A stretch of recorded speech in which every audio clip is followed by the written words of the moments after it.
વિસાવદરમાં જે દિવસની રાહ હતી એ દિવસ આવ્યો, પણ એ દિવસે ખૂબ બબાલ થઈ। વિસાવદરમાં મતદાનના દિવસે જે બે બૂથ છે ત્યાં ગેરરીતિ થયા હોવાના આમ આદમી પાર્ટી આક્ષેપો કર્યા અને આજે ફરી એ બંને બૂથો પર મતદાન થયું છે। ત્યારે ગોપાલ ઇટાલિયાએ ફરી કિરીટ પટેલ પર આક્ષેપ કર્યા છે।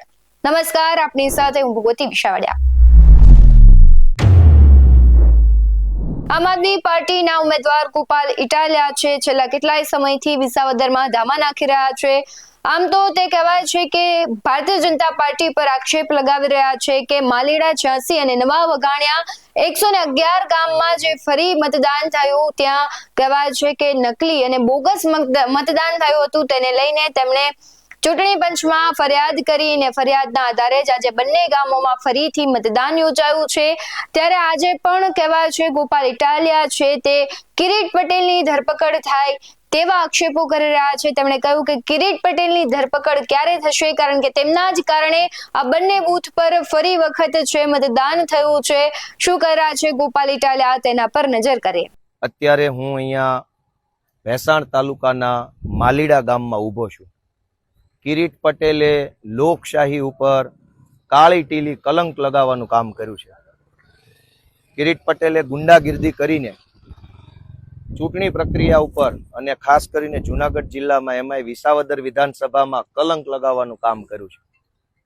આ વિસાવદર વિધાનસભાના ઇતિહાસમાં ક્યારેય બીજી વખત ચૂંટણી નથી થઈ, પણ આજે આ માલીડા ગામમાં બીજી વખત મતદાન ચાલે છે। આજે 21મી તારીખ જૂન મહિનો, દોસ્તો 19 તારીખે જ્યારે મતદાનનો દિવસ હતો ત્યારે હું આ પંથકમાં આ ગામમાં હતો અને આગળ કરિયા ગામમાં હતો, એની આગળ વાઘણિયા ગામમાં હતો। કિરીટ પટેલ પોતે ગુંડાઓની જેમ અને એની હારે બીજા 10, 15, 20 જેટલા ગુંડાઓ કાળા સ્કોર્પિયો લઈ સૌથી પહેલા વાઘણિયા ગામમાં બોગસ મતદાન કિરીટ પટેલે પોતે કર્યું। ગુંડાઓની જેમ મારામારી કરી, પ્રિસાઇડિંગ અધિકારને માર માર્યો, બોગસ મતદાન કર્યું। વાઘણિયાથી આગળ નીકળી કરિયા ગામમાં કિરીટ પટેલ અને એના ગુંડાઓ આવ્યા। કરિયા ગામની અંદર પણ બૂથમાં ઘૂસી જઈ પ્રિસાઇડિંગ અધિકારીએ ગાળી ગલોચ કર્યો, મારામારી કરી। ત્યાંથી આગળ નીકળી અને આ માલીડા ગામમાં આવ્યા અને હું 19 તારીખે પાછળ જ હતો। હવે સમજવાનો પ્રશ્ન એ છે કે લોકશાહીની દુહાઈ આપતા, ભારત દેશના નામે મોટા મોટા નારા બોલાવતા ભાજપના માણસો કેટલા હલકી માનસિકતા ધરાવે છે એનો એક દાખલો જુઓ કે આ માલીડામાં આજે બીજી વખત મતદાન થાય છે। ભારતના ચૂંટણી પંચે એવું સ્વીકાર્યું કે અહીંયા 19 તારીખે બૂથ કેપ્ચરિંગ થયું, એટલે કે બૂથમાં 50 ગુંડા ઘૂસી ગયા, 50 ગુંડાઓએ નકલી મત નાખ્યા અને એના કારણે આખી મતદાન પ્રક્રિયા ડિસ્ટર્બ થઈ, માટે અહીંયા બીજી વખત મતદાન કરવું પડશે, આવું ભારતના ચૂંટણી પંચે કીધું।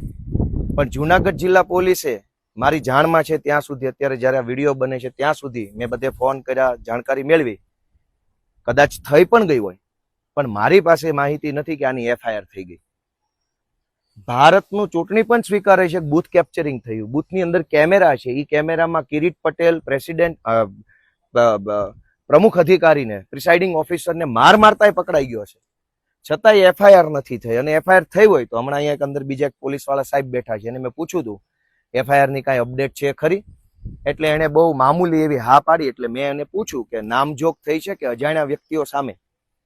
એટલે પછી એને એવું કીધું કે મને કાંઈ ખબર નથી, લગભગ અજાણ્યા હશે।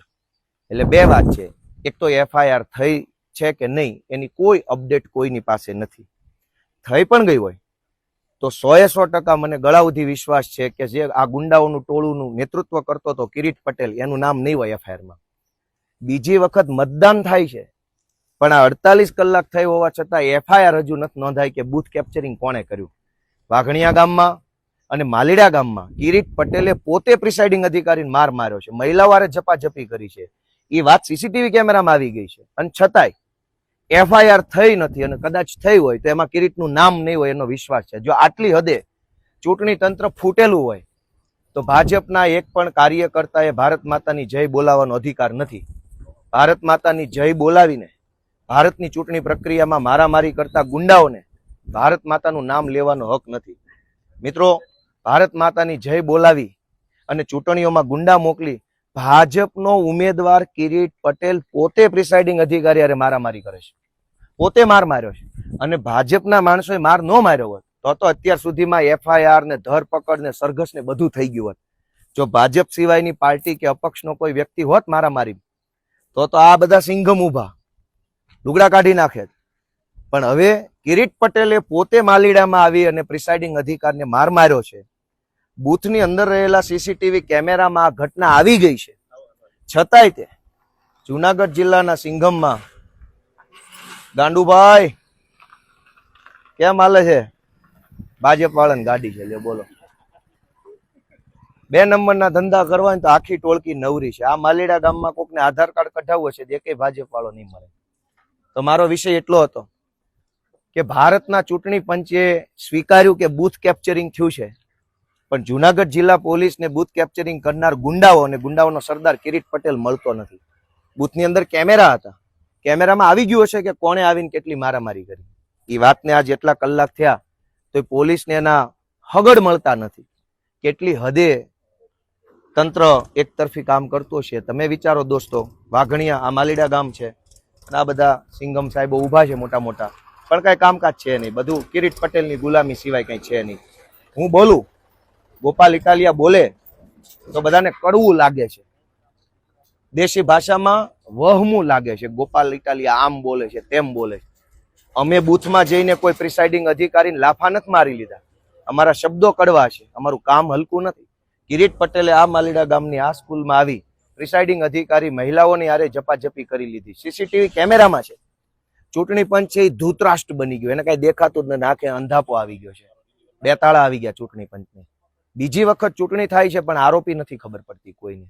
તો આટલી હદે ખુલ્લે આમ ગુંડાગીર્દી કિરીટ પટેલે કરી વિસાવદર વિધાનસભાની અંદર કલંક લગાવવાનું કામ કર્યું છે.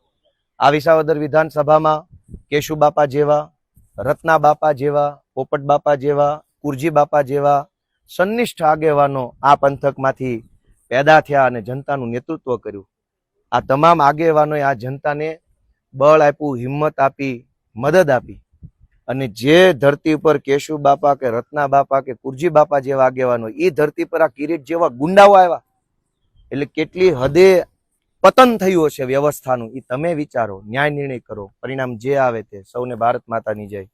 તમને શું લાગી રહ્યું છે? ગોપાલ ઇટાલિયા જીતશે કે ભારતીય જનતા પાર્ટી કે પછી કોંગ્રેસ છે તે જીતશે? કમેન્ટ કરી જરૂરથી જણાવજો. આવા જ વધુ અહેવાલો સાથે ફરી મળતા રહીશું. તમે અમારી YouTube ચેનલને સબસ્ક્રાઇબ કરવાનું, અમને Facebook અને Instagram પર ફોલો કરવાનું ભૂલશો નહીં. બાકી નવી અપડેટ્સ મેળવવા માટે આપ જોતા રહો BS9 TV ન્યૂઝ. નમસ્કાર.